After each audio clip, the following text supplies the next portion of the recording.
Hey guys, welcome to our next video, which is Chapter 2 of Dr. Jekyll and Mr. Hyde. I'm hoping to get a couple more of these videos out, that way we can get through this novella before this break is over, and then we'll be back on track in class. So, if you need a review on Chapter 2, we've read it in class before, this is a great place to start. Oh, that was my previous one. Okay, that's a great place to start. And then I will be continuing on, and I will be finishing the novella during this break. Okay, so previously on Dr. Jekyll and Mr. Hyde, we have 4 different subjects that we've been looking at. We've looked at repression, that idea to lie to oneself, right? Is it healthy to repress? Should we be repressing? Do we all repress? Deceit, to lie to others. We've looked at an article about how everybody lies to each other, which is really interesting. And that was more into chapter 4, I believe, that I gave you guys that weekly assignment to do. So, really take a look at that guy. I'll post some more information about it later. We looked at this idea of good and evil. So what does it mean to be good?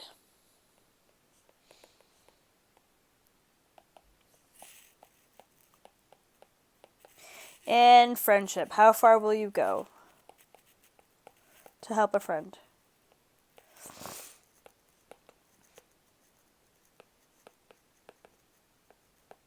Okay, so all these 4 different kinds of subjects, which we are going to get to the idea of a theme as we read through. Okay, so, right now take a moment and I want you to number any page around you. 3, 4, 5. Tell me 5 things that you remember from chapter 1. Pause this video. See what you can remember. Keep in mind also, Kahoot has a bunch of games that you could play to see how much you remember and test your knowledge. Okay. Did you pause? Did you hit play again? Then let's keep going. Okay, so we were introduced to Mr. Hyde. Now I want to take a moment to kind of look at this guy. This is one depiction or one type of picture.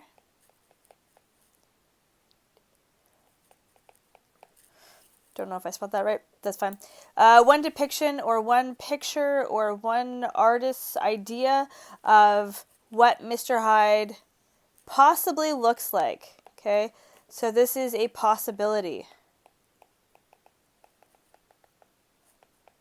not how he has been described. But let's take a quick peek at his name, because his name kind of unlocks a lot about our character. So when we're looking at Hyde, right, it sounds very similar about the English word to hide. What does it mean to hide?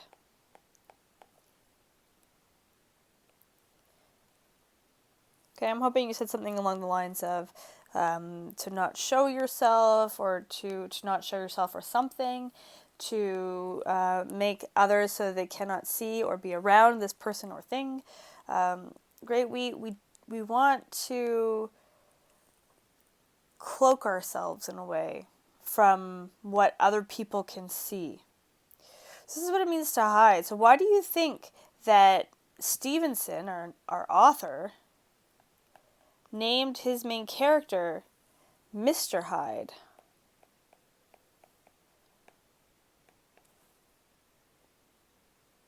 It's an interesting question to kind of think about. So we're going to keep kind of seeing this grow in the chapters that are going to be, we're taking a look at up to the end of chapter 10, I believe, which is the last chapter. Keeping in mind, again, that, everything about Mr. Hyde is hidden from us. Even the way that he looks. I mean, all of this right here, we don't actually know if that's what he looks like. And as we continue through, like I said in the previous video, we never get a good idea of what he physically looks like, right? He's even hidden from us as the reader. We don't know what's wrong. We know there's a couple of things about him that we get in terms of like how, that I believe that he was described as a little short man in the first chapter. We'll get a little bit more in this second chapter, but not much more. So kind of sorry, kind of really think about what that means for him and what that means for us. And, how much can we trust something that we can't even see? Are we repressing it, right? Are the characters repressing it? His idea or his face because it's so ugly that they don't want to remember it? Are we repressing this idea of evil from ourselves? Is Stevenson being deceitful to us? What is going on? Okay, let's continue on. Yes. Beautiful. So, if you have not done this, or you were sick for that day, or you just wanted a little extra practice, pause the video right here. And this is a quote that we are going to see. This might be a good thing to do maybe at the end of our chapter. And see if you can figure out, this is chapter 1. And see if you can do a quote analysis for this guy. Always good practice to find a quote and kind of pull it up and see what you can get. So pause it right here. I know there's a lot of pausing in these videos. These are all the things that we did in class. Pause it right here. See if you can do this as a quote analysis. I even added in the questions for you. And when you're ready, hit play again. Ready? Let's go. Okay, so chapter 2, Search for Mr. Hyde. So we're looking for this guy right here. When we're looking at this title, because the titles are always important, right? The Search for Mr. Hyde, what childhood game does this make you think of? The Search for Mr. Hyde. What's another word to search for something? To seek. Okay, so what game does it make you think of? Maybe hide and seek. Think about why Stevenson is choosing to use this play on a children's game in order to introduce this chapter, to introduce us to our character, really, one of our main characters, our title characters. Why is he using a children's story? What does that say about how the characters are acting? Maybe a little childish. Okay, another place to pause, if you haven't paused already, would be to consider this question right here. Where have we seen someone struggle with what it means to be a good person so far? Have there been any characters? This is why you should always proofread your stuff. Have there been any characters who have struggled with being good when they really want to be bad, or vice versa? Can you think of a time? What about when they met Mr. Hyde? The characters, there's a couple characters. Was there anybody who really wanted to be bad? Think about our quote just right up there. So Sawbones is an example, along with Lanyon. Oh, sorry, not Lanyon. Enfield. Wrong character. Right? Both of these characters wanted to kill Hyde as soon as they saw him. But they had to hold back. They couldn't kill him, right? They're struggling with what it means to be a good person. Is it good to kill this kind of character? There's obviously something wrong with him. But they don't. Was that a good choice? Is that going to have any kind of repercussions? Do they have the right to kill him? So we're going to continue to deal with some of these questions. Okay, let's get into chapter 2. Oh, right. Last thing for those, I promise it's the last thing. For those of you who are not aware of what a last will and testament is, a will be coming up in this, or just will. Okay. Last will is a legal document that tells people what your wishes are for your possessions and your money once you pass away. So, for example, my grandmother had a will, and when she passed away, she left me a couple of pictures from her house. But that was written into her will, that she wanted me to have certain pictures or certain things. So we're going to be kind of dealing with this idea of when you pass away or when you die, right? What happens to all of your things? Well, the will is going to be telling us exactly what the person wanted with their things, right? So my grandmother wanted certain grandchildren to get certain things. That was all written in her will. Those were her last wishes. So if you weren't aware of that, kind of keep that fresh, maybe write that down somewhere. And we're going to continue on, and this should be the start of Chapter 2. Yes, it is. Okay. So, Chapter 2, The Search for Mr. Hyde. That evening, Mr. Utterson came home to his bachelor house in somber spirits and sat down to dinner without relish, without being excited in any way. It was his custom of a Sunday,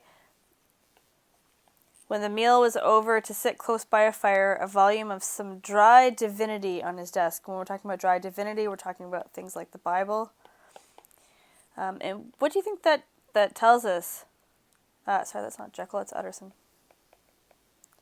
What does it tell us about Mr. Utterson? If he's sitting there and reading the Bible on Sundays, is he kind of a good guy? Probably. All right. A volume of some dry divinity on his reading desk until the clock of the neighboring church rang out the hour of 12. Okay, so he's at midnight. When he would go soberly and gratefully to bed. On this night, however, as soon as the cloth was taken away, he took up a candle and went into his business room. There he opened his safe and took from it most private part of it a document endorsed as the envelope as Dr. Jekyll's will. Okay, so we're going to take a look at what Dr. Jekyll's last wishes were. And sat down with a clouded brow to study its contents. The will was a holograph from Mr. Utterson, though he took charge of it now that it was made, had refused to lend the least assistance in the making of it. It provided not only that in the case of the decease of Henry Jekyll, M.D., D.C.L., L.D., F.R.S., etc., of all of his possessions were to pass into the hands of his friend and benefactor Edward Hyde, but in the case of Dr. Jekyll's disappearance or unexplained absence for any period exceeding 3 calendar months, the said Edward Hyde should step into the said Henry Jekyll's shoes without further delay and free from any burden or obligation beyond the payment of a few small sums to the members of the doctor's household. Okay, so kind of a really strange thing going on. Let's take a quick peek at that sentence. Henry Jekyll, all of his possessions were to pass into the hands of his friend and benefactor Edward Hyde. Now keep in mind, usually and typically wills, especially in this time, would go to family. Now we don't know if Jekyll has any family, but sort of strange that it wouldn't be going to even a distant cousin in some sort, but more towards a friend. Now here's the really weird place, or the really weird thing. So it's not odd to have a will to go to a friend, but it's a little strange, but it's not that odd. This is the strange part. But in the case of his disappearance or unexplained absence for any period exceeding 3 calendar months, Edward Hyde should step into the said Jekyll's shoes without further delay. Okay, so it's by either death or disappearance. Now, this is very strange. Because, theoretically, what could Hyde do? What could he do? Well, if he's feeling particularly nice, he could simply kidnap Jekyll. I'm going to pretend Jekyll's in this bag. There's his little top hat. Okay, he could kidnap Jekyll, and he could take him and put him in a house in the woods for 3 months. And after 3 months, Hyde would get everything. Jekyll would not own a penny anymore, and Hyde would be all the richer. Kind of strange. Kind of weird. Disappearance is a very strange way of putting it. So, just coming back this way. This document had long been the lawyer's eyesore. It offended him both as a lawyer and the lover of some customary sides of life to whom the fanciful was immodest, and hitherto it was his ignorance of Mr. Hyde that had swelled his indignation, it had swelled his anger. Now, by a sudden turn, it was his knowledge. It was already bad enough when the name was but a name of which he could learn no more. It was worse when it began to be clothed upon with detestable attributes. And out of the shifting, insubstantial mist that had so long baffled his eye, there leaped up a sudden, definite presentiment of a fiend. Okay, so now that he knows what Hyde looks like, now that Utterson knows exactly how horrible he is, he's getting more and more anxious, right? And think about it, when you see something, you start getting worried about it, you know, you start to get a little bit more anxious, right? What's going to happen? So what do you think you do in these circumstances? Especially when we look at this idea of anxiety, right? Around things like COVID, right? So COVID-19, people are getting very, very anxious about one particular thing in the grocery store. Toilet paper. Right? People are getting really anxious about toilet paper. What are they doing when they're getting anxious about something? Well, you can't buy it anymore. Everyone has bought it. There's no more left until the next shipment. Right? You get anxious, you start seeing things, you start thinking about things, and then you can't stop thinking about things. It can be very difficult to stop thinking about things, about anxiety, right? If everyone's buying toilet paper at this time, well, I need to buy toilet paper. If I don't buy toilet paper, I won't have any toilet paper. So you go out and buy a bunch of toilet paper, and somebody else is like, oh my goodness, there really is no toilet paper left. So the next shipment's going to come in, and everyone's going to go, oh my God, they have toilet paper. Let's buy it up before that happens again, right? Anxiety is an interesting thing that happens to us, right? We get really, really anxious about this, and then all of a sudden you see things like buying things on bulk, en masse, that may or may not need to be bought en masse like that. So kind of keep in mind that Utterson's starting to get more and more anxious. He's starting to get more and more anxiety because he knows what this guy is like. So, sorry, let's continue on. I thought it was madness, he said, as he replaced the obnoxious paper in the safe, and now I begin to fear it is disgrace. Something is going on with Hyde that makes it disgraceful. There's something, a secret being hidden. With that, he blew out his candle and put on a greatcoat and set forth in direction to Cavendish Square, the citadel of medicine, where his friend, the great Dr. Lanyon, had his house and received his crowding patients. If anyone knows, it'll be Lanyon, he thought.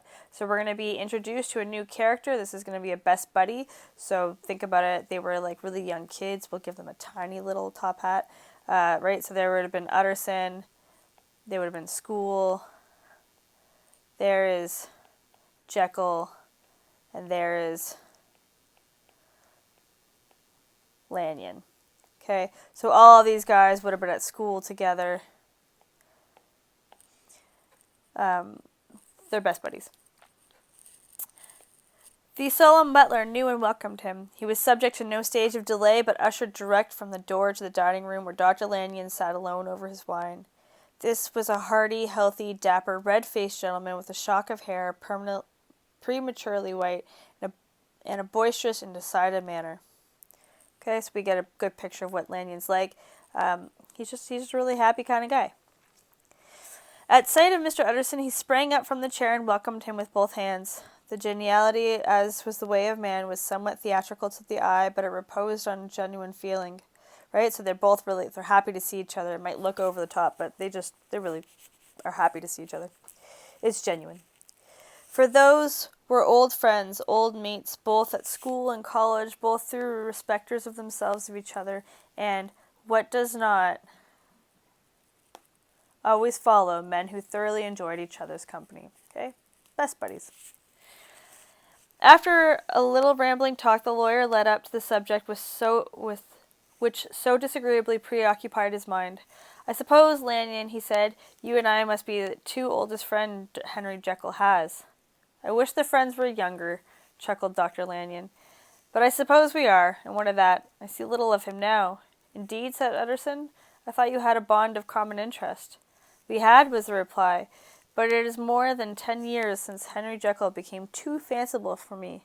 He began to go wrong in the mind, and though, of course, I continue to take an interest in him for old sake's sake, as they say, I have seen devilish little of the man. Okay, so a couple of things going on. So they're chatting at Lanyon's home, and they say, have you seen Henry Jekyll? And Lanyon goes, no, I haven't. He says, it's been 10 years since he's seen him, which is a long time. Henry Jekyll became too fanciful for me. He began to go wrong Wrong in the mind. Okay, so something is going on, something is up, something is wrong with this whole picture, right? What do you think he could have done that would be wrong in the mind in Victorian time? Could be something like, for example, ideas that don't fit in.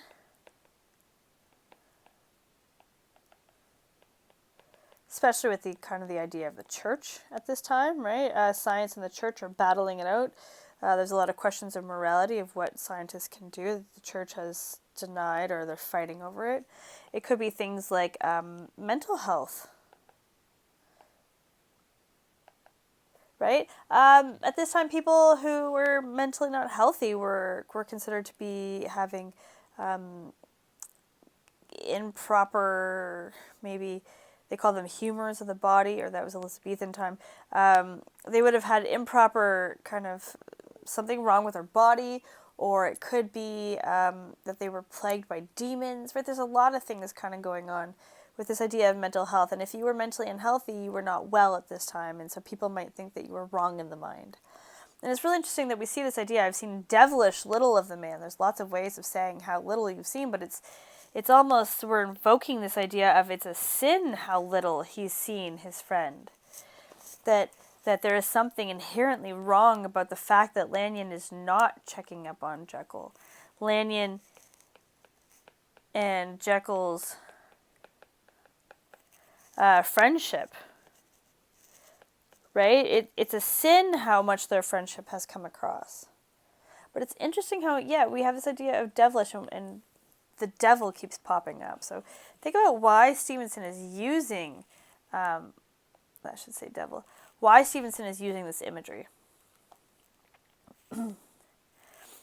Such unscientific balderdash, added the doctor, flushing suddenly purple, would have estranged Damon and Pythias. This little spirit of temper was somewhat a relief to Mr. Utterson. They have only differed on some point of science, he thought, and being a man of no scientific passions, except in the manner of conveyancing, he even added, "It is nothing worse than that." He gave his friend a few seconds to recover his composure, and then approached the question he had come to put. "Did you ever come across a protege of his, one Hyde?" he asked. Right, so it's only something of science. They've disagreed on a work idea, right? So maybe they can still come back together. And he goes, "Have you ever come across a protege, an apprentice, or a younger person that you'd be priming for taking over for you, right? Have you ever come across this protege of him, Hyde?" "Hyde?" repeated Lanyon. "No, never heard of him since my time." Okay, so Hyde has come back, or Hyde has come in the last 10 years, sometime. This is fairly recent. That was the amount of information the lawyer carried back with him to the great dark bed, on which he tossed to and fro. So he walked back to his house. Now we're back in Mr. Utterson's house. And Mr. Utterson is trying to sleep. Have you ever tried to sleep when you're anxious? Does it go well? Typically not. So we're going to see the same thing for Utterson. The dark bed on which he tossed to and fro until the small hours of the morning began to grow large. It was a night of little ease to his toiling mind, toiling in mere darkness and besieged by questions. 6 o'clock struck on the bells of the church that was so conveniently near Mr. Utterson's dwelling, and still he was digging at the problem. Hitherto it had touched him on the intellectual side alone, but now his imagination was also engaged, or rather enslaved, right? Enslaved, to be a slave to something, including the mind. It's not like a choice. He has to do it. And as he lay and tossed in the gross darkness of the night in the curtained room, Mr. Enfield's tale went by before his mind in a scroll of lighted pictures. He would be aware of the general field of lamps of a nocturnal city, and then of a figure of a man walking swiftly. Then of a child running from the doctor's, and then these meet, and that human juggernaut trod the child down and passed on regardless of her screams. Why do you think that Utterson's having nightmares about Hyde? I mean, really, Hyde isn't going to affect Utterson in any way, right? Other than the fact that something's going to happen between Hyde and his best friend. But why do you think that would concern Utterson so much? So what if my best friend Sarah was friends with somebody that I thought wasn't really great for her? Would I really lose sleep over it? Would you? So he's kind of dreaming about all this. Or else he would see a room in a rich house where his friend lay asleep, dreaming and smiling at his dreams, and then the door of that room would be opened, the curtains of the bed plucked apart, and the sleeper recalled, and lo! There would stand by his side a figure to whom power was given, and even at that dead hour he must rise and do its bidding. The figure in these two faces haunted the lawyer all night. Okay, so he's being haunted by it, like a ghost. And if at any time he dozed over, it was but to see it glide more stealthily through sleeping houses, or move more swiftly and still more swiftly, even to dizziness through the wider labyrinths of a lamp-lighted city, and at every street corner crush a child and leave her screaming. So he's seeing this over and over, right? Even when he wakes up and tries to go back to sleep to get rid of his nightmare, it's still nothing. And still the figure had no face. Okay, again, Stevenson is creating a figure without a face, a figure that we can't see. So let's just pause really quickly here. Think back to a horror movie that you've watched. Think about that time right before you see the scary thing, right? The music is going, it's dark inside the house. We know that something is trying to kill Sally, but we don't know what. Think about how your anxiety is played up at this time, right? You're more anxious. What is going to happen? What's happening? I don't want to see this thing. It's really scary. You kind of cover your eyes. Maybe you're braver than I am. But think about that compared to after you see the thing, right? Quite literally in the movie The Thing, right? It's scarier before, but after you see the thing, you're like, oh, I could take that. Oh, that's fine, right? I remember when I was really young and there was the Ring. And that whole 7 Days kind of movie. It'll probably be pretty old for you guys, but I remember beforehand I was so afraid because it was something I couldn't understand. It was a movie that they played and the movie killed you and they were trying to figure out why. And some things were weird and off and wrong, and you knew that death was coming because you get calls saying how many days you had left. And I remember being terrified, and then at the very end it was this young girl that crawls out of a well, and you're like, I remember that feeling of, oh, I could take that. Like, that's not a big deal. You know, you just arm yourself with a baseball bat and you can go up against the evil demon that looks like a little girl. But think about how much you have a relief as soon as you have a face, as soon as you have a name in which to give it, as soon as you know and you can call it that power. But Utterson doesn't have that, right? Utterson doesn't have that kind of relief. So he's still very anxious. He's still really worried, right? Think about how not knowing what the monster looks like, it helps to create that mood or feeling of terror from that movie or from Mr. Utterson coming along. Okay, let's continue on. And still the figure had no face by which he might know it. Even in his dreams it had no face, or one that baffled him and melted before his eyes, and thus it was that there sprung up and grew apace in the lawyer's mind a singularly strong, almost an inordinate, curiosity to behold the feature of the real Mr. Hyde. Right? You want to see it. He wants to know what it is. He wants to be relieved of that anxiety.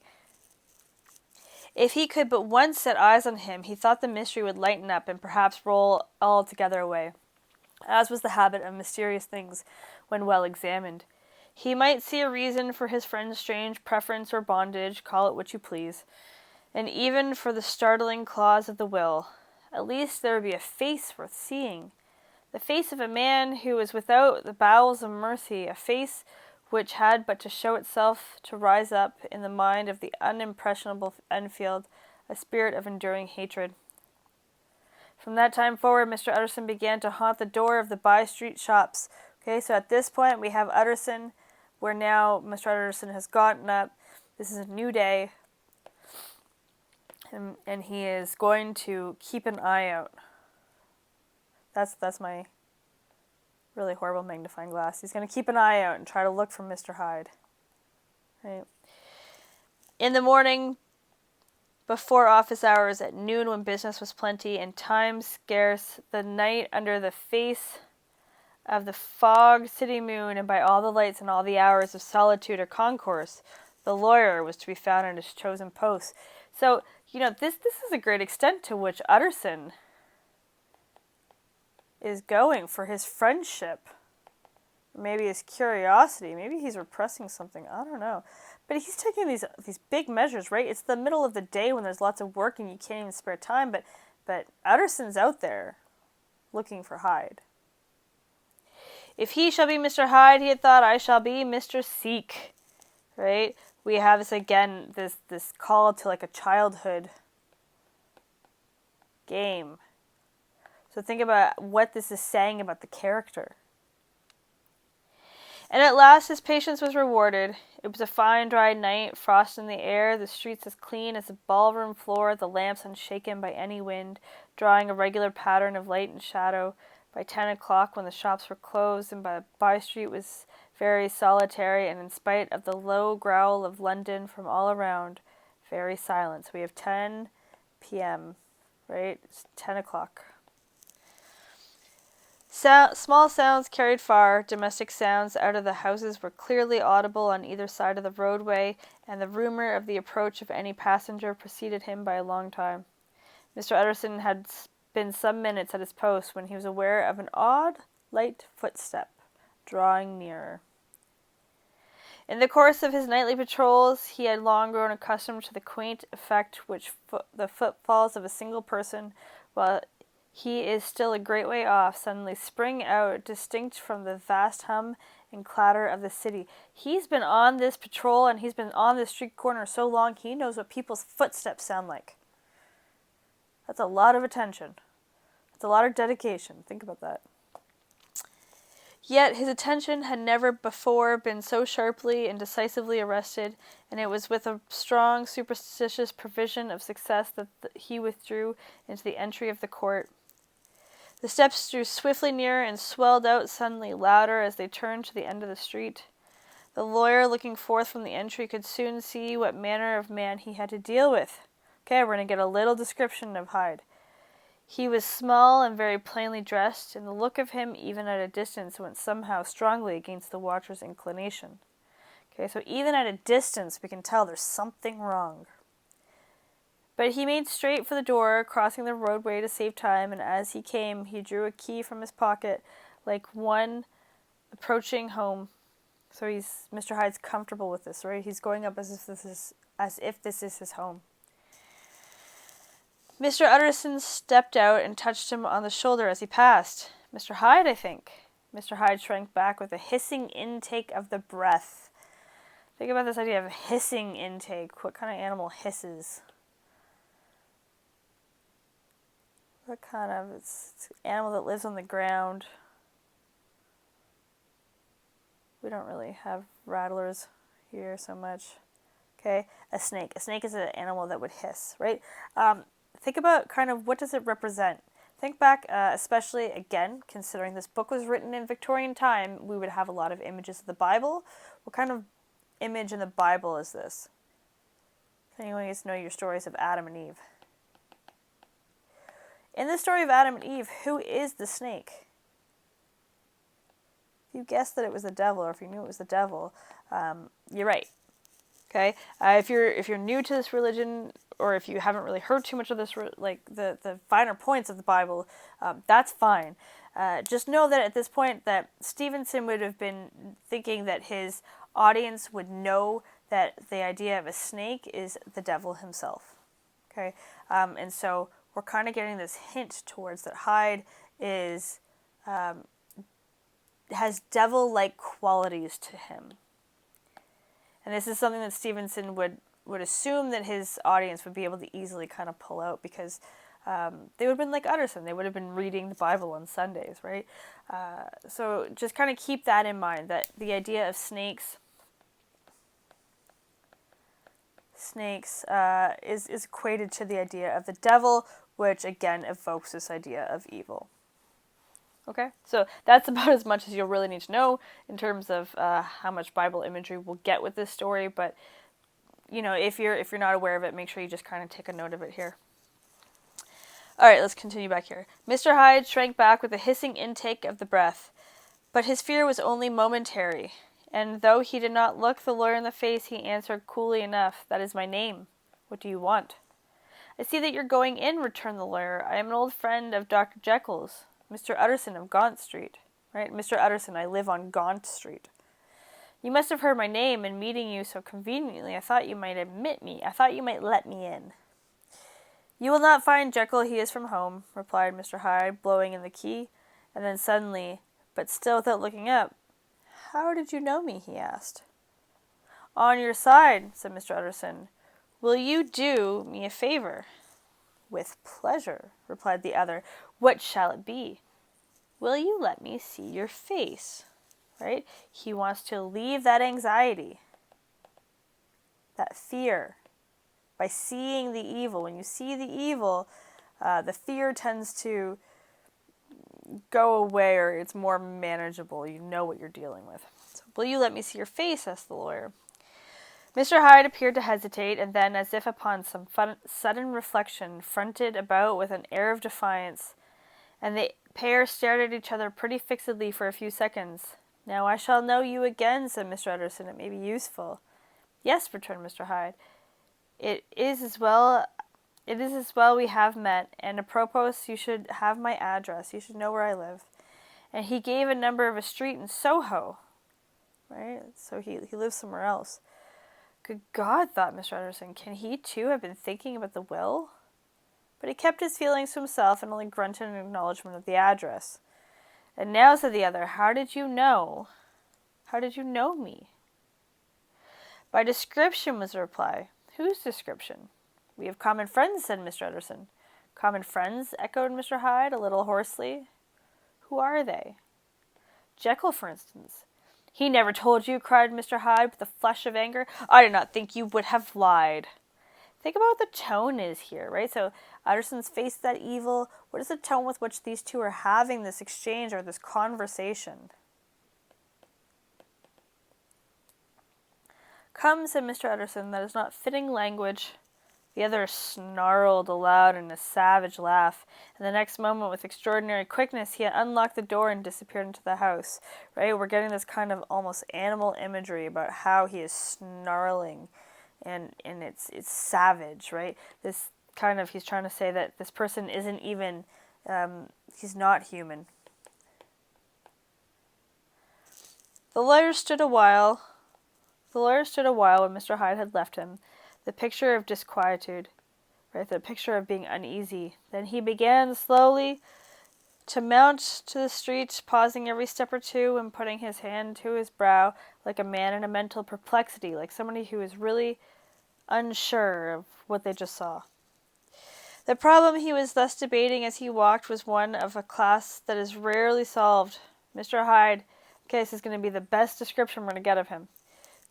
Mr. Hyde was pale and dwarfish. He gave an impression of deformity without any nameable malformation. We can't put our finger on what is wrong with him, but he looks wrong. He had a displeasing smile. He had borne himself to the lawyer with a sort of murderous mixture of timidity, being timid, and boldness, being confident. So he's both shy and confident, but he spoke with a husky, whispering, and somewhat broken voice. It's the best description we kind of have of Hyde. All of these were points against him, but not altogether could explain the hitherto unknown disgust, loathing, and fear which Mr. Utterson regarded him. "There must be something else," he said, the perplexed gentleman. "There is something more, if I could find a name for it. God bless me, the man seems hardly human. Something tragolic, shall we say? Or can it be the old story of Dr. Fell? Or is it more radiance of a foul soul and that thus transpires through and transfigures its clay continent? The last, I think, for oh, my poor Harry Jekyll, if ever I had read Satan's signature upon a face, it is that of your new friend." Again, right, we have Satan, the devil, we have that snake imagery. We're getting all to this idea of evil. Round the corner from the by-street there was a square of ancient handsome houses, now for the most part decayed from their high estate, and let in flats and chambers to all sorts and conditions of men. So he's just saying that right around the corner there are some like really beautiful houses that people had a lot of money, but maybe they're starting to lose a little bit of money, so they sectioned off this part of their house and now they rent out this part of their house. To all sorts and conditions of men, map engravers, architects, shady lawyers, and the agents of obscure enterprises. One house, however, second from the corner, was still occupied entire. One house, someone didn't rent out any part of it. And at the door of this, which wore a great air of wealth, and comfort, though it now plunged into darkness except for the fanlight, Mr. Utterson stopped and knocked. A well-dressed, elderly servant opened the door. Is Dr. Jekyll at home, Poole? So Dr. Jekyll is the one who owns his whole house. He's not renting out any part. Is Dr. Jekyll home, Poole? Asked the lawyer. I will see, Mr. Utterson, said Poole, admitting the visitor as he spoke into a large, low-roofed, comfortable hall, paved with flags, warmed after the fashion of a country house by a bright, open fire, and furnished with costly cabinets of oak. Will you wait here by the fire, sir, or shall I give you a light in the dining room? Here, thank you, said the lawyer, and he drew near and leaned on the tall fender. This hall, in which he was now left alone, was a pet fancy of his friend the doctor's, and Utterson himself was wont to speak of it as the pleasantest room in London. It was just a very beautiful room. He did a good job decorating. But tonight there was a shudder in his blood, and the face of Hyde sat heavy on his memory. He felt what was rare with him, a nausea and distaste of life, and in that gloom of his spirits he seemed to read menace in the flickering of the firelight on the polished cabinets and the uneasy starting of the shadow on the roof. He was ashamed of his relief when Poole presently returned to announce that Dr. Jekyll was gone out. I saw Mr. Hyde go in by the old dissecting-room door, Poole, he had said. Is that right when Dr. Jekyll is from home? So think about the way that they would kind of rent out these houses. And what he's saying is there's a house right here, right? It's this beautiful house. And these houses kind of have this back section on. So there's the front house where people would live, and there's this kind of like little back house attached. So this is where Mr. Hyde went. Keep in mind, he pulled out his key as if somebody who had lived there. And this is where Dr. Jekyll lives. So this is like the really nice part. And this is going to be like let's put a cent sign in there, right? So this is going to be the not as nice part. Both still the same house. Dr. Jekyll goes in the front, Mr. Hyde goes in the back. We'll talk about this a little bit more, but just understand when he's saying this, it's the same house, so you would have been able to get in. Quite right, Mr. Utterson, sir, replied the servant. Mr. Hyde has a key. Your master seems to repose a great deal of trust in that young man, Poole, resumed the other musingly. Yes, sir, he do indeed, said Poole. We have all orders to obey him. I do not think I ever met Mr. Hyde, asked Utterson. Oh, dear no, sir, he never dines here, replied the butler. Indeed, we see very little of him, on this side of the house. Okay, so Jekyll never goes to the front house. He mostly comes and goes by the laboratory. Well, good night, Poole. Good night, Mr. Utterson. And the lawyer set on homeward with a very heavy heart. Poor Harry Jekyll, he thought. My mind misgives me. He is in deep waters. He was wild when he was young, a long while ago to be sure, but in that law of God there's no statute of limitations. There's no end to it. If you do something wrong, somebody even like many years later could come at you for what you did. Think, for example, presidents will always get accused of something from when they were young and partying. Right? There's no statute of limitations. There's no end to it. Aye, it must be that. The ghost of some old sin, the cancer of some concealed disgrace, punishment coming, pedi clado, years after memory has forgotten and self-love condoned the fault. And the lawyer, scared by the thought, brooded a while on his own past, groping in all the corners of his memory, lest some jack-in-the-box of an old iniquity should leap to light there. Right? His past, fairly blameless. Few men could read the rolls of their life with less apprehension.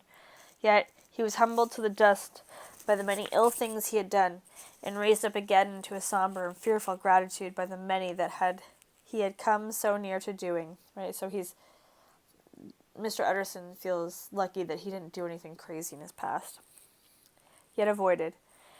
And then by a return of his former subject, he conceived a spark of hope. This Master Hyde, if he were studied, he thought, might have secrets of his own. Black secrets by the look of him. Secrets compared to which poor Jekyll's worst would look like sunshine. So he's saying if Jekyll did something wrong, I bet you Mr. Hyde has done something worse. Things cannot continue as they are. It turns me cold to think of this creature stealing like a thief to Harry's bedside. Poor Harry, what awakening, and the danger of it. For, if this Hyde suspects the existence of the will, he may grow impatient to inherit. If Hyde knows that he's going to inherit Jekyll's money, he may want to kill Jekyll. I must put my shoulder to the wheel if Jekyll will but let me, he added. If Jekyll will only let me. For once more he saw before his mind's eye, as clear as transparency, the strange clauses of the will. Alright. So, right, he's going to try to help Dr. Jekyll out, right? Mr. Utterson's a really good friend here. We're seeing quite a lot of friendship in this chapter. We're seeing kind of the face of evil itself. So some strange things are going on. Alright, we will continue on in chapter 3. As always, if you have questions, leave them in the comment section below, or you can message me on Teams. Either is fine. If there is anything that you'd like me to review, let me know. Anything from this whole year, or if you have any questions on anything, really, let me know and I'll create a video for you guys. Alright, I hope you guys are all staying well and healthy, and I will see you guys